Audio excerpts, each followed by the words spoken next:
Hello and welcome to another episode of Paving the Way podcast. I'm Seth Amoa. I'm with Kenny Jean-Louis. And today we're here with, I like to say, I actually grew up watching him when he was at Mobo. And he definitely paved the way for Quebec basketball. A lot of Momo, it is where it is right now. He's one of the players to, bring it up there. We'll get more into that. Please give it up for I'll say it in French. Francis Martel. Much easier. Thanks for having me, guys. Thanks for having me. Merci d'avoir accepté l'invitation. Moi, peut-être tu sais pas, mais mon grand frère, c'est Kevin. Puis t'as joué avec lui à Momo. Je sais pas si tu savais, c'était mon frère. Puis quand j'étais petit au secondaire, j'allais toujours voir les games à Momo. Puis je te voyais jouer. J'étais comme... Mon frère, des fois, il était jaloux. Il disait, hey, c'est qui ce gars-là? C'est qui ce gars-là? Puis il disait, comme ça, tu parles pas de moi, tu parles toujours de ce gars-là. C'était formidable de te voir jouer et tout. Puis quand je te voyais jouer, j'étais comme, tu sais quoi, je vais être un joueur comme lui quand j'arrive au cégep. So, merci encore d'avoir accepté l'invitation. Puis, la première question qu'on pose à tout le monde, c'est quand la passion pour le basket a commencé pour toi?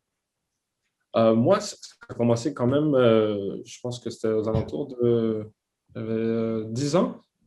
Moi, j'ai grandi à Saint-Hubert. Puis, par chance, la maison de mes parents était devant un parc avec un terrain de basket. So, organiquement, j'ai juste gravité vers le basket. Au début, mon père, c'était un fan de baseball.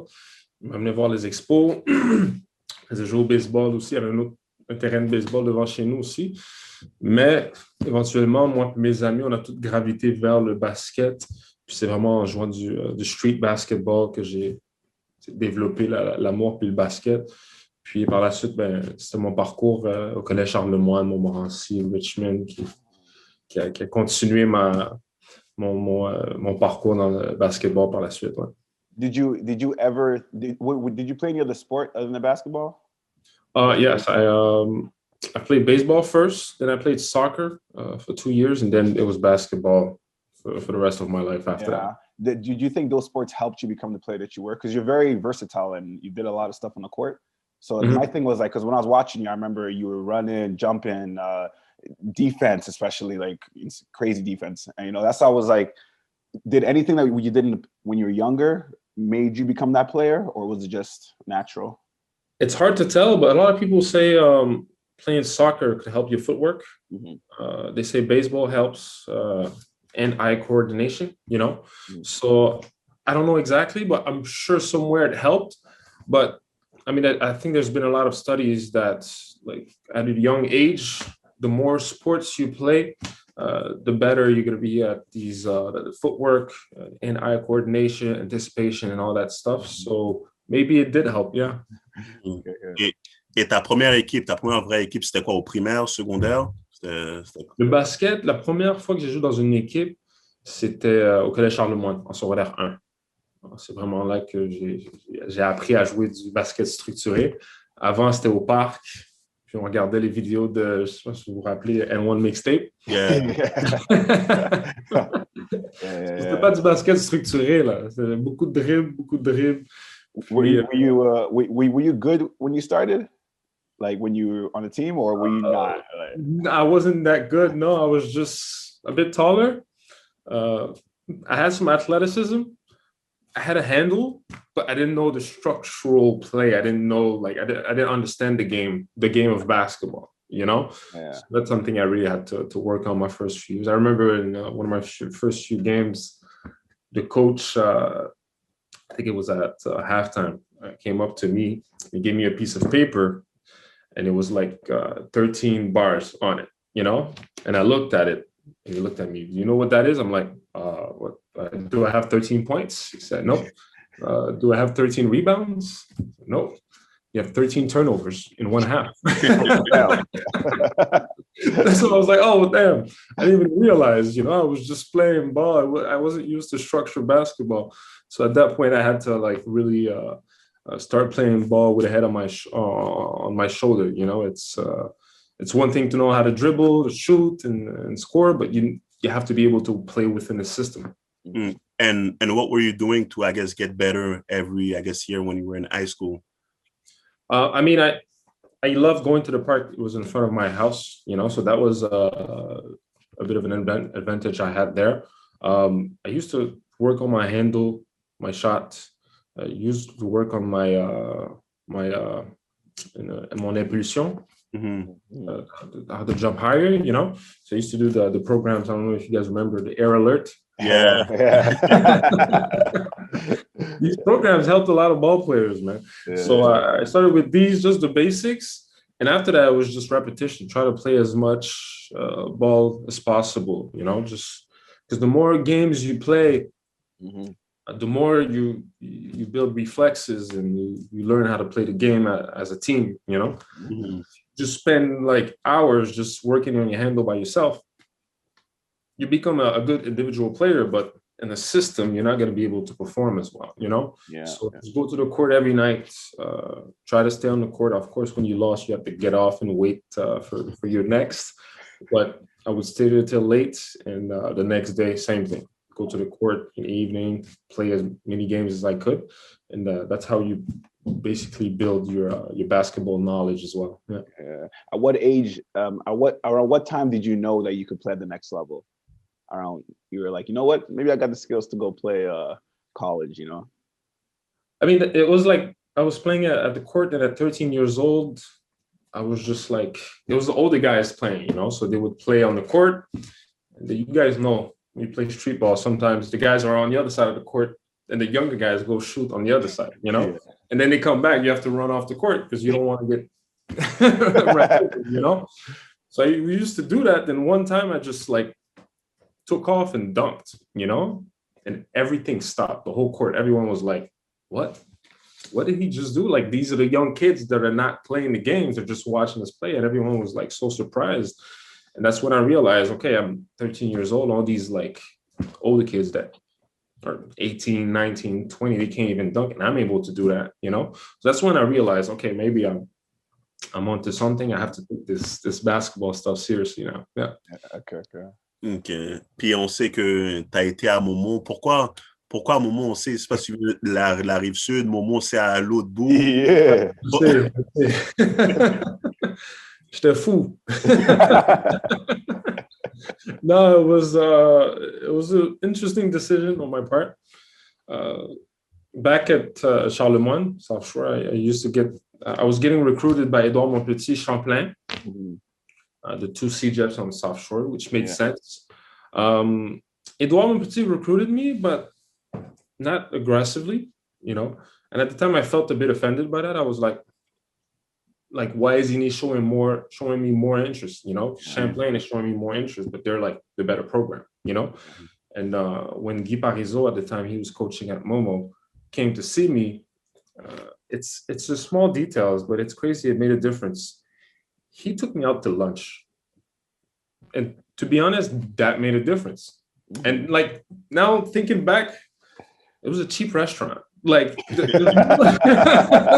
it was the closest restaurant to my high school. The meal probably cost him like $12, you know?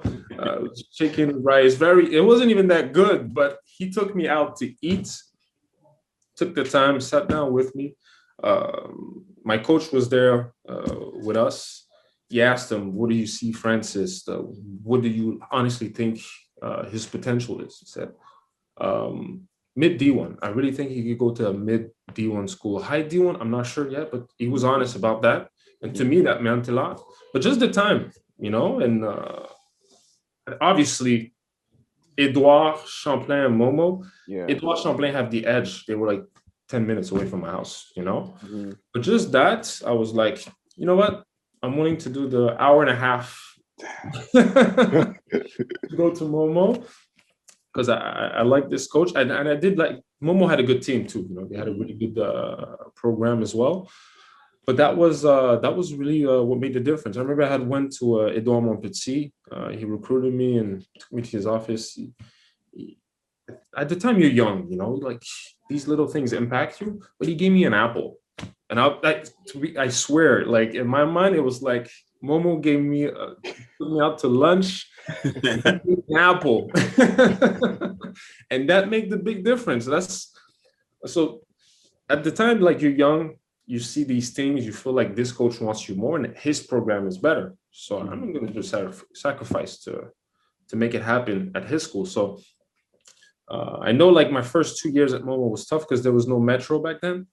The metro didn't go all the way to Laval. It stopped in Henri Bourassa. So I had to take 2 buses on the South Shore to get to Bonaventure. Then I had to take the metro all the way to Henri Bourassa. Then I had to take another bus to get from Henri Bourassa to Momo. Well, I did that for 2 years. After the metro was built in Momo, that helped me. It saved me like 20 minutes. But I was doing like an hour and a half, an hour 45 every day back and forth. It was crazy. I was dedicated to basketball at the time. And I had a PSP, so that helped. PSP. Yeah, the PSP, you remember? Right? So I used to play that on the metro. Sometimes do homework, but it didn't really work. But no, that was that's basically the reason why I took the decision. It was a risk, you know. I could have just burnt out and decided it was too much traveling, but I would have thought you would have go to Champlain, you know, because back then they were a powerhouse school, you know, and it's right there too. Yeah. You know? So like, did you kind of sometimes were you like, I should just went to Champlain because all that traveling is just too much, or you know, plus it's a good school, you're a good player. Champlain was the best program in the league for sure. They sent the most players D1. The only thing at the time, they had like all the best players at my position. There, you know? Yeah. And I was like, and also JD, when he recruited me, he was honest too. You know, I respect him for that. He said, you might not get some playing time your first, maybe your second year, you know? And at the time I was like, okay, I mean, it's a good decision. If I want to go D1, is to fast track to NCAA, you know? But that's why at the end it was Champlain or Momo. Decided to go to Momo, but for sure after I like when you travel an hour and a half, an hour 45. And did I make the right decision? Then the first year we had a great year. We beat them, I think, twice. We won the national championship and the provincials. So that definitely helped, like, realize, okay, you're sacrificing, but it's for a good cause, you know. But there were some ups and downs for sure, C'était comment la transition de Charlemagne à Momo, le level, high school, cégep, puis comment toi tu t'es adapté? Il y avait beaucoup de challenges avec le voyagement, les études. Ça, c'est tous les étudiants. Au secondaire, tu as un horaire structuré. Là, tu es au cégep, tu as un cours à 8 heures, un autre après-midi. C'est ça qui était dur pour moi, parce que moi, j'ai un cours à 8 heures. Il faut que j'aille à Momo à 8 heures, mais je ne vais pas revenir à la maison.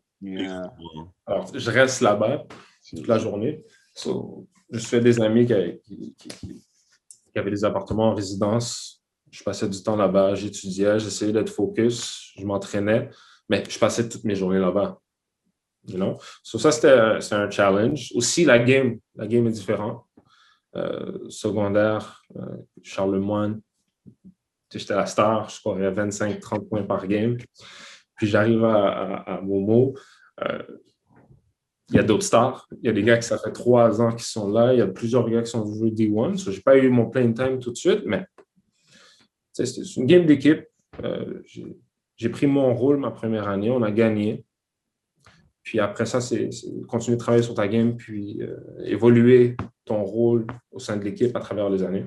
Puis ça, c'était un challenge. Puis même chose de D1 après, un challenge d'accepter ton rôle, puis de comprendre que tu dois attendre ton tour ou tu dois faire ta place, you know? But yeah, that was the biggest challenge, yeah. I remember we were talking to I don't remember who on our past interviews, and they mentioned your name, and they're saying how in the basketball the way you used to play like a spider. Did you develop that at Momo, or did you always have that like your defense especially? I mean, I have long arms, you know. I have a 6'11" wingspan, so that always helped me. It's just like things are just I can just sweep, you know. Like I could just block shots that people can't block. I was able to. I used that as an advantage with my crossover as well, and I've always worked on my handles even before Momo, so that helped as well. Athletic ability. I mean, I worked with on my legs, you know, with air alert and all that stuff, but my defense really got better like my last year at Momo and at Richmond. And I feel like that's something a lot of players don't get, but defense is really, it's all in your head, you know. It's most 90% is in your head. And I got dedicated to, there's obviously some physical attributes that help, you know.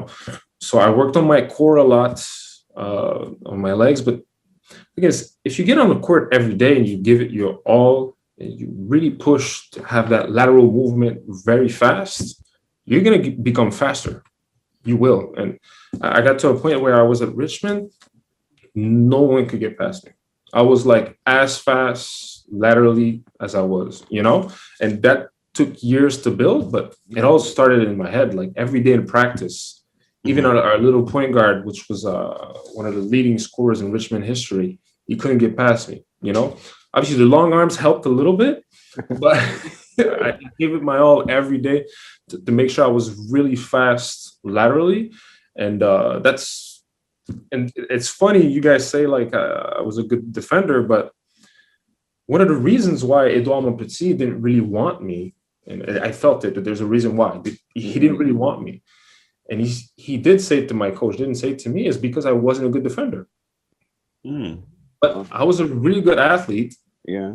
But in the Scolaire 3 AAA school league, whatever, the Scolaire 3 league, I didn't have to play defense. I was lazy, you know? And he came to a few games, and I guess I didn't pay attention to these things. I was the star. I was scoring 25 points a game. You know, defense in my mind was like, I'll try to block a shot here and there, but we're winning the games, you know?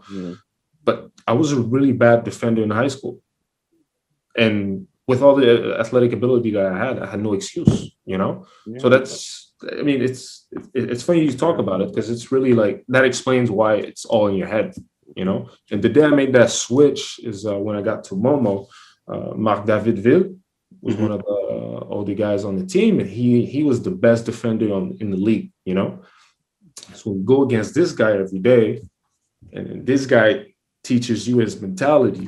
No one scores on me ever in practice. I'm going to dive. I'm going to do everything. You're not scoring on me. You kind of grasp some of that, you know, and that's when I really improved my defense. Yeah.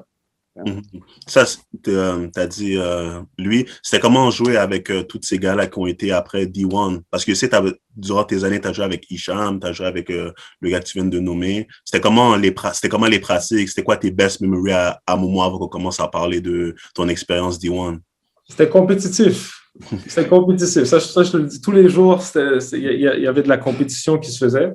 Tu avais les troisième années, là, les seniors. Jeff Beaulieu, Étienne Labrec, Pierre-Luc Jacques, tous les gars qui étaient plus vieux. Puis il y avait la batch des plus jeunes. Moi, Greg Saint-Amand, Marc-Grégoire Bellhomme. Marc David était de deuxième année, il était au milieu. Puis chaque jour, tout le monde se battait pour le playing time, you know? So, c'est sûr, c'était challenging. Puis même mentalement, moi, je suis habitué à Charlemagne. On était 2 stars dans l'équipe. Il n'y a personne qui nous challengeait en pratique, you know? Mais arrivé là-bas, c'était every day, you have to bring it. Parce que sinon, les gars vont te niaiser. Tu ne vas pas avoir de playing time. So, really, like, la consistance de bring it every day, même si tu es fatigué, même si tu as mal à la cheville, whatever, you have to bring it. Ça, c'était quand même... ça rendait les pratiques le fun. Sûr, des fois, il y avait des fights, puis il y avait des coudes qui sortaient. We dealt with it, you know, ça fait partie de la game, puis je pense que ça nous a rendu meilleurs aussi. And I know during your time at Momo, so you said you won provincials your first year and nationals. I think Kenny, the second year you guys didn't win much, but the third year you guys won provincial again. Right? And you were MVP of the So how was that feeling? All that traveling, all that stuff. You're in your final year, you going through all that, and then you guys win. How was that for you, like winning that provincial championship your third year? That was that championship meant a lot to me and the whole team, because the first year felt good. Obviously, it was the first provincial like forever, but we were the favorites. You know, like the team was stacked. We had. On that team, we had maybe 4 guys go D1 and one guy go D2. He should have won D1, but it wasn't because of his grades. But we had a really good stacked team. My last year, we were underdogs, really. In the final, Dawson were the favorites, you know? So when we beat them, it felt amazing. Like Hicham was done on that team with Olivier Bouchard, with a bunch of good pieces, but they weren't, these guys were not, I mean, Hicham was D1 talent, but it was maybe me and Hicham that got D1 scholarships, but we weren't stacked as that first year, you know? Yeah. Really we really put it together within the last couple of games of the season. And it was a real team effort, you know? All these guys were very close to this day. That was probably the best team chemistry I've had in my whole career, you know? That year with those guys, we weren't the best team, but like we hustled every game. We cared for each other a lot, and I guess that's what took us to the championship. Nice. Was your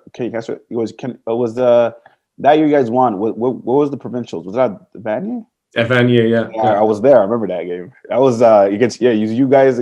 I think you played Kevin Loisel, that stacked Dawson team. Everyone thought Dawson was going to win. Yeah, they were all on that team. Evans Laroche, all these guys were there. So for us, like everyone was like, nah, Momo. I came to the game. I was like, I was not winning this. Because Dawson, the year before, Dawson beat us in the Provincials. I got hurt in that game, and they went on to win the national championship. So they were the national champs. You know, the next year we lost Marc Davidville, a bunch of big pieces. So we were definitely the underdogs, and just that win meant a lot to us. Yeah. So how do you think you guys won again? Like, what was the secret?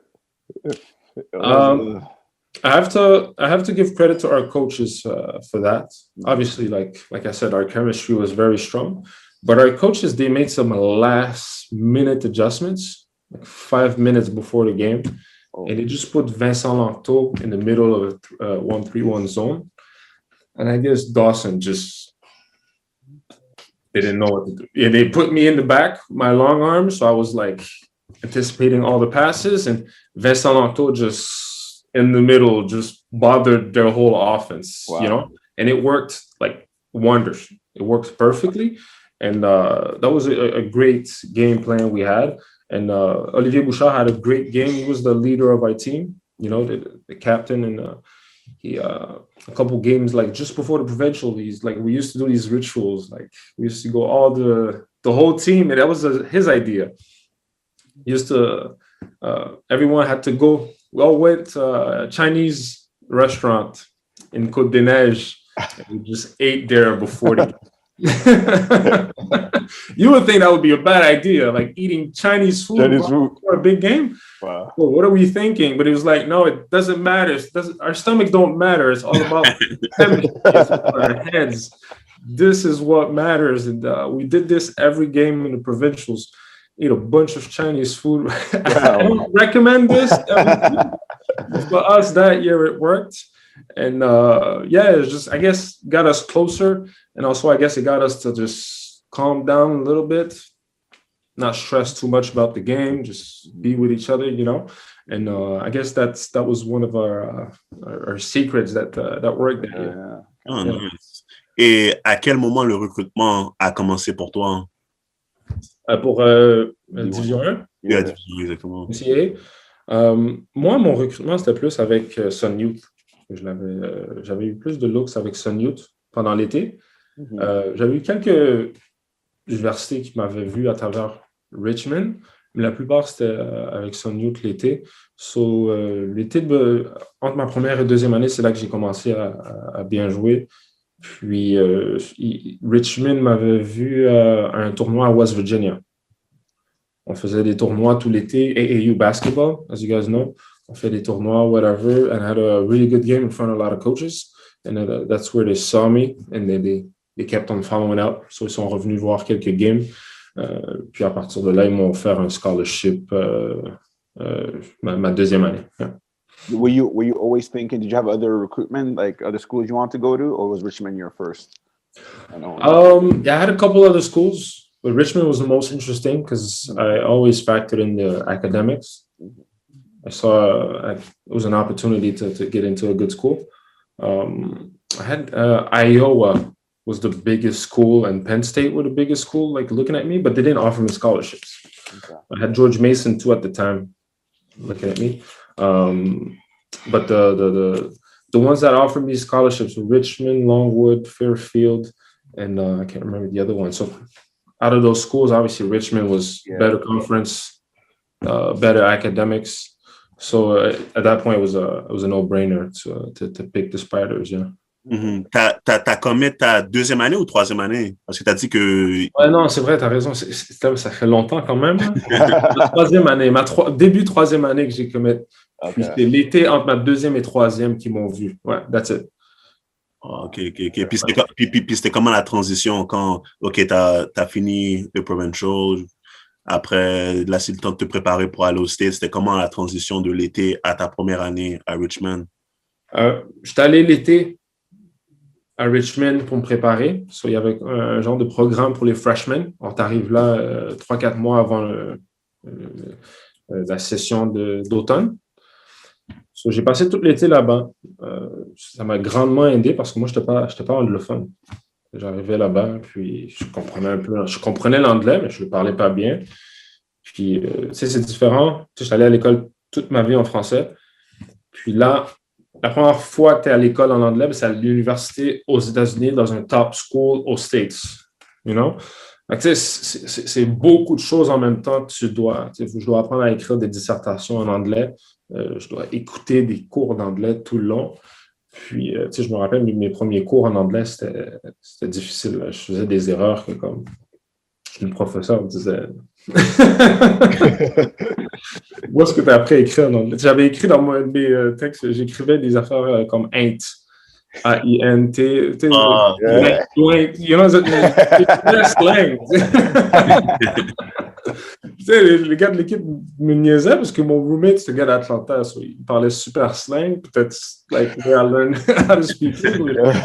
Mais je faisais des erreurs comme ça. Le prof sat down with me et il a dit non, Francis, il faut que. Ça, c'est des basics. I know you're from Canada, je sais que tu es francophone, mais tu es à l'université, tu ne peux pas faire des erreurs comme ça. But that was funny, but juste ça, le fait de passer l'été là avant, ça m'a aidé beaucoup parce qu'en tant que francophone, j'avais un gros désavantage là-bas. Puis je me rappelle aussi quand je suis arrivé à Richmond, on avait un academic advisor, lui, il voulait que j'aille major in French. Francis, you're going to major in French. Moi, j'étais comme, mais non. Je ne peux pas partir de. On apprend à parler français, first off, OK? Je ne peux pas partir de Montréal, aller dans un top business school aux États-Unis sur un scholarship, puis sortir de là avec un degree en français. Mais non. J'étais comme, non, je vais là-bas, je veux maximiser l'opportunité. Mm-hmm. J'ai fait tout ce que je pouvais avoir. Il fallait que j'aie un bon GPA ma première année, puis après, je suis rentré dans le business school. J'ai étudié en comptabilité, mais c'était un challenge au début, ça je ne vous cacherai pas. L'anglais, le D1 schedule aussi, les pratiques, le weightlifting, c'était quand même beaucoup en même temps. Le fait que j'ai passé l'été là-bas, ça m'a aidé beaucoup. Did you, at your time at university, what do you think was the hardest for you basketball-wise, transition from Momo and now playing D1 against the top players, probably the top players in the country? So you said what was the hardest transition? Yeah. Scheduling was tough. Okay. Yeah. Just the whole D1 schedule was very tough. English, but game-wise, seulement quand je suis arrivé à Richmond, on faisait des scrimmages l'été, puis j'étais là, je jouais avec les gars, puis I was there, you know. The guys felt right away, okay, this guy's going to be able to help right away, you know. So maybe because I was a bit older, j'avais, je pense, 19 ou 20 ans quand j'étais arrivé là-bas, tandis que les freshmen américains, eux, ils ont 17 ou 18. So, tu sais, le cégep m'a peut-être aidé aussi, but game-wise, basketball-wise, j'étais là.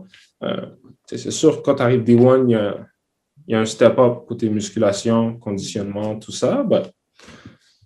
Ça, c'était pas trop un gros challenge. C'était plus tout ce qui est autour. L'université, les études, study hall, musculation, pratique, sleep, and try to have a little bit of party life in this, you know? Yeah. Managing all this Yeah. was tough, but it took some time, but I figured it out. Okay. Est-ce que tu peux parler un peu du March Madness quand vous êtes allé au Sweet 16? C'est Ouais. Sweet 15 ou Elite 8? Sweet 16, hein? Sweet 16, ouais, on a fait le Sweet 16 une année. It was a really good experience. On a fait 2 fois le March Madness. La première fois, on a perdu first round contre St. Mary's. Puis deuxième année, on a battu Vanderbilt first round. So that was big for us. Quand on a battu Vanderbilt first round, on était ranked 12 and they were ranked 5th. So déjà Vanderbilt, they're a big program, you know. Yeah. L'année d'avant, on venait de perdre le first round. On s'était fait upset, nous, parce qu'on était 7, on s'était fait battre par un 10, you know. So on avait un sour taste in our mouths, you know. Mm-hmm. But that second year, that first game we won, that was like one of the highest moments I felt in my entire life. Like winning that first game, getting that upset, you know, against a big school. They had like 3 guys make the NBA. For us, it was huge. And that game, I had an amazing game too. I was 4 for 4 from the 3. I was pulling up threes, fade away. And I was feeling it, man. It's funny, j'ai une anecdote là-dessus. I get in the game, you know. This first game NCAA tournament that year against Vanderbilt. We're in Denver. All right. Denver is like high up in the mountains, you know, so it's hard to breathe. Yeah. It's really harder to breathe. You're not used to that, you know. So I get in the game. I swear, like the game is so fast. I don't know if it's me just like the air or whatever, but the game was so fast. And within the first like 10, 15 seconds, I don't know how, but I got a block on Jeffrey Taylor, which was one of the best players, you know, and that got me going. And after that, I took like 1-3 fadeaway 3. The coach looked at me like a timeout. He said, yo, I know after the game, he said, Francis, you know, if you miss that shot, you're out of the game. I didn't freeze, you know, but my mentality that game was, okay, last year, everyone was like trying to do good, you know, and it didn't work. This game, F it, I'm going all out. Let's just give it all. You know what? If we lose, we lose. Yeah. Coach benches me, he benches me. But no matter what happens, I'm not going in there just like try to do the offense. You know, if I see an opportunity, I'm going off, and it worked out.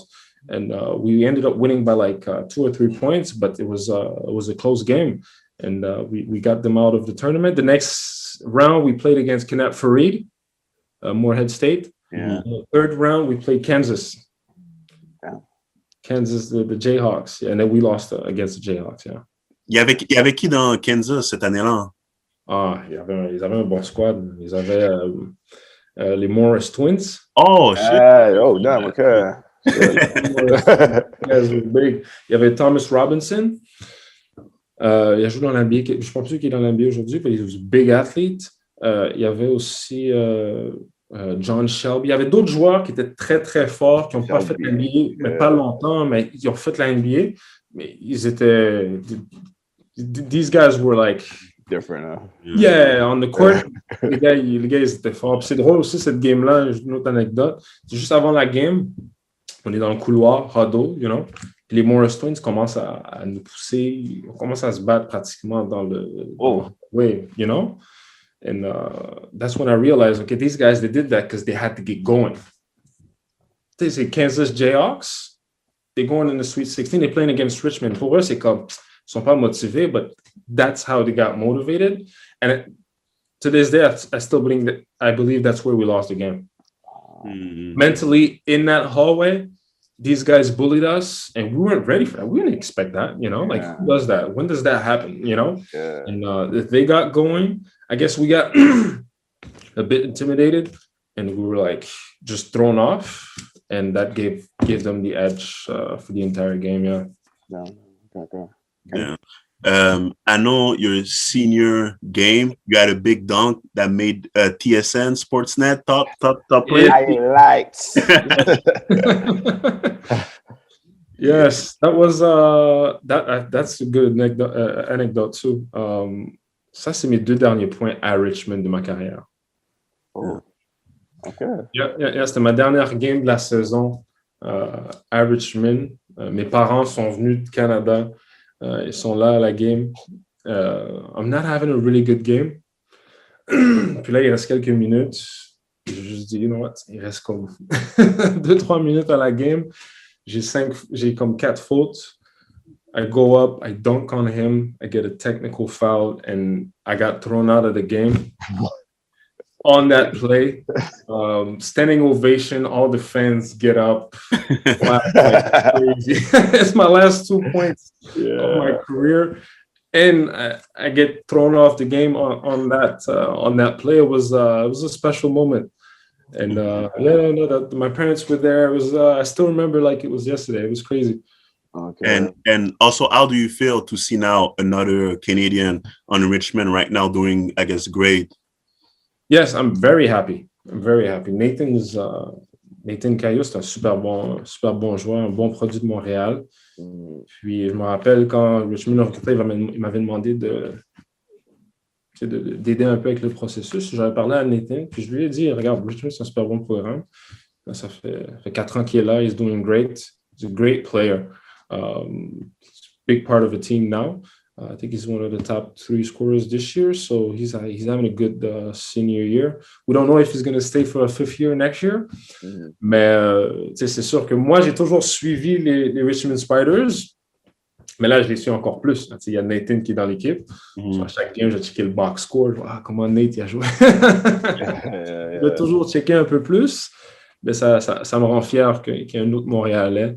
Puis que le coach réalise qu'il y a du talent au Québec aussi. Moi, quand je suis arrivé, Richmond n'était pas un super gros programme. Puis il m'avait trouvé under a rock, parce qu'il n'avait jamais recruté au Canada.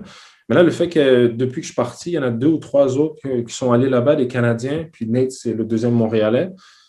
Là, je suis fier parce que là, il réalise qu'à Montréal, c'est vraiment un bassin de joueurs. Ils gardent des contacts ici à Montréal parce qu'ils savent que Montréal is becoming a good basketball city. Ça me rend fier. Puis juste le succès que Nathan y a là-bas, ça me rend heureux. Ouais. Okay. So after your career at Richmond, were you ever thinking about going to play professional? Or I thought about it. I thought about it. I had a couple offers in Europe. But at that point, my Achilles were done. My Achilles tendons I had to, before every practice, I had to show up an hour early, get a hot tub, massage, everything before every practice, like roll my ankles, ankle brace, everything, and it was still painful to play. Like when your Achilles are hurting, both of them are hurt. Every step is like.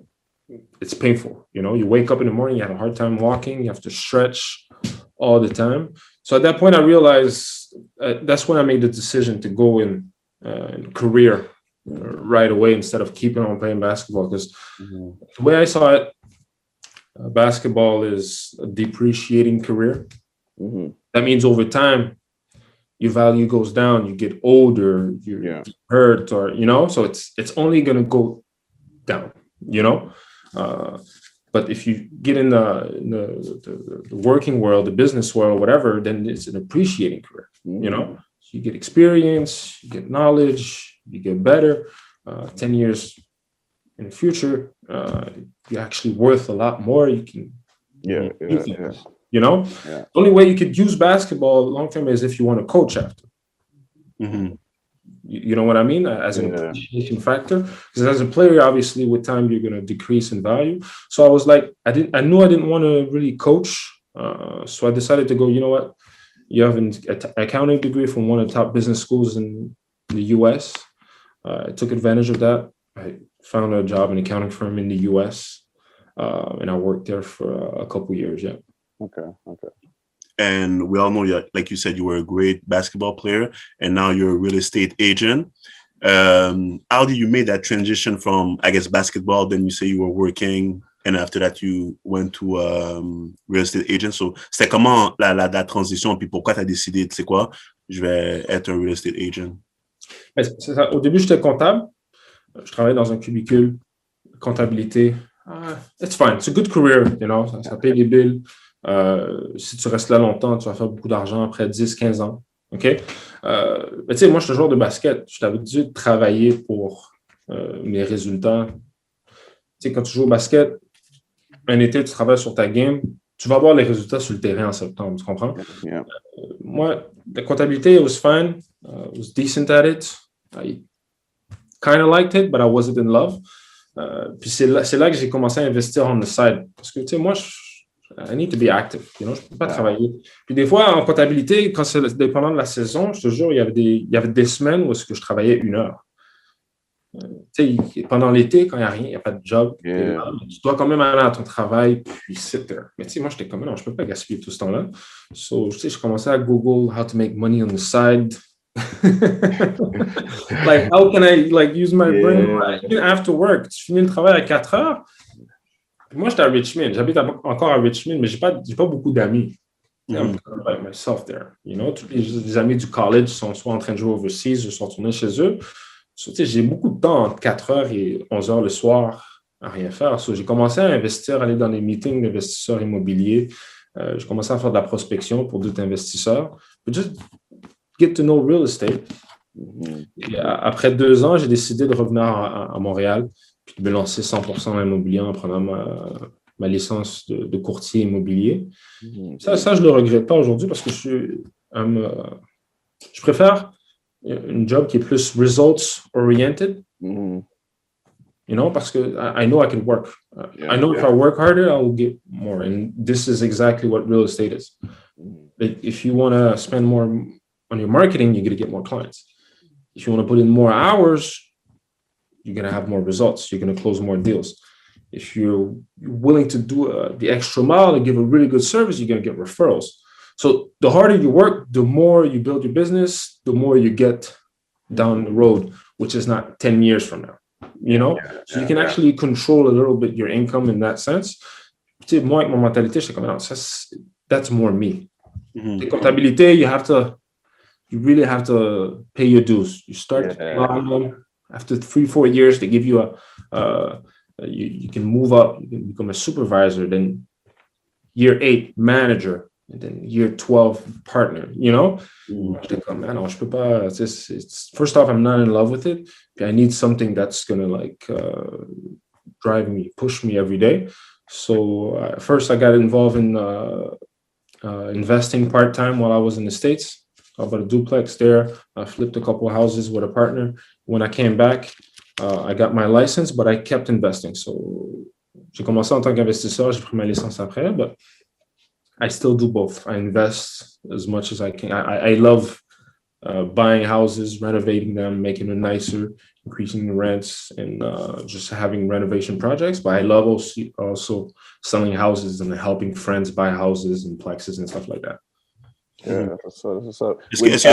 Est-ce que tu dirais que le basket t'a aidé dans la job que tu fais présentement? Et comment? Big time. Mais c'est juste la mentalité. Toute ta vie, tu sais que si tu travailles plus fort, tu vas avoir des résultats. It's the only way.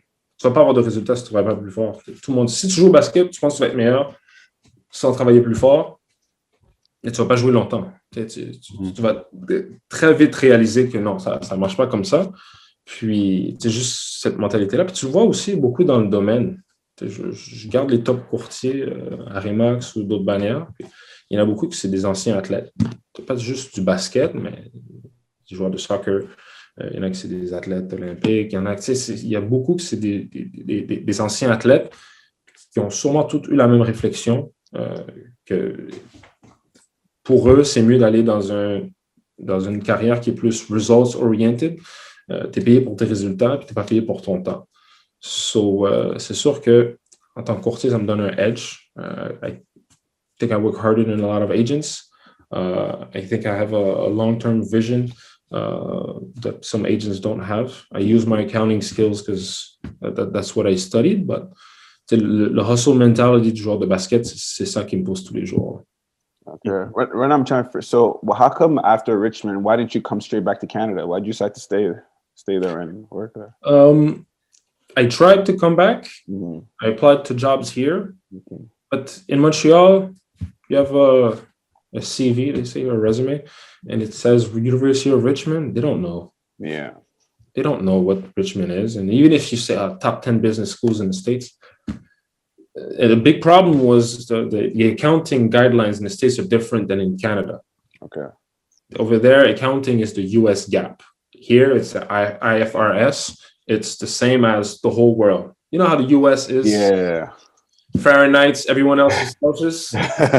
Like yeah. meters, they're in feet and inches. You know, it's the same thing with accounting. They have their own guidelines. And when I came here, people were like, yeah, but you have to relearn everything our way because it's different there, you know? Mm-hmm. So that kind of hurt me. And also I wanted to take advantage of the fact that I came from a top business school. So right away, I took a job in Richmond, an accounting firm. And that firm saw the benefit, you know? Yeah. Here in Richmond, they know U of R, University of Richmond is one of the top business schools. Because I didn't have the best GPA, but that gave me the edge to get a job at that place. And I used that. And at the time, my mindset was like, I'm going to be an accountant for the rest of my life, you know? So I'm better off to get started here. And after 2-3 years, I'll get a job in Montreal with the experience I got from this first job, you know? But obviously 2 years later, everything changed. Yeah. Okay. And last question for me, where do you see yourself in 5-10 years? Like you say you want to do that the rest of your life? Mm-hmm. Oh, yes. Real estate. It's going to be real estate related for sure. 5-10 years, I mean, who knows? But I'd like to, at some point, maybe partner up on other businesses with other people. I believe in partnerships, teamwork.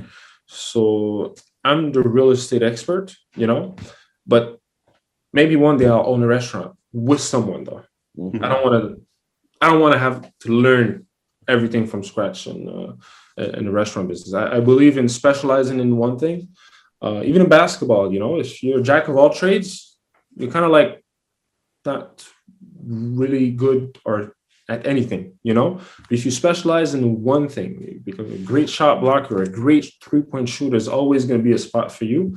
And that's the mentality I implemented in my life. You know what? I want to be an expert in real estate.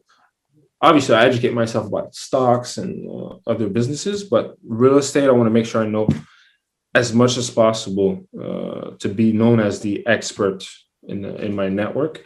And so, 5 years from now, obviously, I'll still be investing. That's for sure.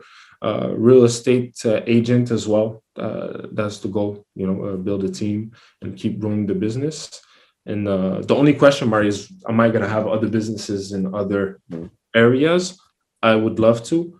Obviously, it's going to depend on a lot of things, but yeah, that's what I see. Okay.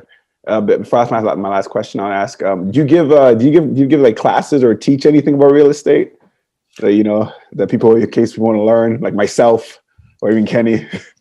I don't give courses yet. I've started. I've done a video a couple months ago, and I'm gonna do more little videos. I mean, I teach people real estate every day. To be honest, it's the way I teach real estate is on a one-to-one basis. When I have a buyer that wants to buy a house, you know, so we do visits and I tell them about houses, I tell them about problems, or here's this, here's that. And obviously my clients call me and we spend time talking about real estate. I don't give actual like legit courses, but I do like every day. Couple clients will learn about more about real estate because I spend a lot of time talking to my clients. But yeah, no, I don't give courses yet. But at some point, that's something I could definitely share knowledge. I would. Yeah, bro, it's a lot of knowledge, man. It's a lot of time I've been like acquiring all this knowledge. A lot of reading, a lot of discussions with other investors, and I love to share that with other people. Okay. And my last question is, right now, are you following basketball? How do you think basketball is going in Quebec right now compared to before? Or how do you think it's getting, you know, the evolution of Quebec basketball? I think it's great, man. Guys like Lugansdorf, Chris Boucher are definitely the best thing that's happening to Quebec basketball right now. You know, you have these guys, Quincy Guerrier. Every like couple months, there's a new one. I'm like, where does that come from? You know, I heard about Maxence Prosper. I'm like, oh, he's at Clemson. Damn, these guys are going to big schools. You know, yeah. and there's a guy at Arizona, Ben. that's like really good. I forgot his name. Ben. That's right. That guy's is really good. You know, so I mean, it's like all these players are really helping our exposure in the US. And I find it fascinating. They're doing it at a high level. You know, Ben Mathurin is doing it at Arizona, freshman. 18 years old. Yeah, 31 points in like a couple games. I'm like, what? I never did that. You know, that's like, bro, that's crazy. And you see them, they dunk easily. They're really good athletes. So it's like, these guys are like doing something very special. And I think it's a mix of the new generation. Maybe they start playing earlier, or they play at a higher level earlier or something. But I'm not involved enough in the basketball in Quebec to know what's going on. But something good's going on for sure, though. Like, like really good athletes, really good players play at a high level on the biggest stage in the US. I mean, in a couple of years. Yeah. I mean, knock on wood, but I think we're going to have like maybe 10, 15 10 players. Yeah, 10 players in the NBA. Like, bro, when I played, it was only Samuel D'Alembert and Joel Anthony, you know? Yeah. Like, we didn't have that many players. So it's like, it's a good thing. It helps, obviously. I mean, it's going to help the next generation. It's the same effect you saw in Toronto. Like, when Vince Carter was killing it, 18 years later, you have Andrew Wiggins, all these like big players come up. It's the next generation that are looking at these guys, you know? Yeah. So it's all the next generation. Now the young Montreal kids are looking at who? Now they see Lugansdorf hitting game-winning threes. Yeah. You see Chris Boucher scoring 20 points a game, you know? So it's like these guys are looking at these stars, and obviously it becomes accessible a lot more than it was before. And I think this is the best thing that's going on for Montreal. Hopefully we get an NBA team at some point, but that's a different discussion. Yeah, hopefully. So, pour finir, on a un jeu. Moi, j'ai un jeu, puis c'est un jeu. Puis après, on a fini l'interview. So, my game is, you have to name your top 5 player that you play with. Like, point guard, shooting guard, small forward, power forward, center. Les meilleurs que tu as joué avec, ça, c'est qui? Okay. First, the best point guard is Kevin Anderson at Richmond. Il y a le school record for points scored in 4 years. Honorable mention to Olivier Bouchard at Momo, because that guy is still a really good friend today. He was a great leader, and he took us to the next level. Shooting guard, I'd say Marc Davidville. Marc Davidville at Momo. That guy he's a winner, man. He was a killer instinct, win at all costs mentality. Small forward, I would say Hichem. Hichem Benayad, that guy he was a beast too, man. He was just get buckets, finish everything around the basket, no matter where he's at, you know.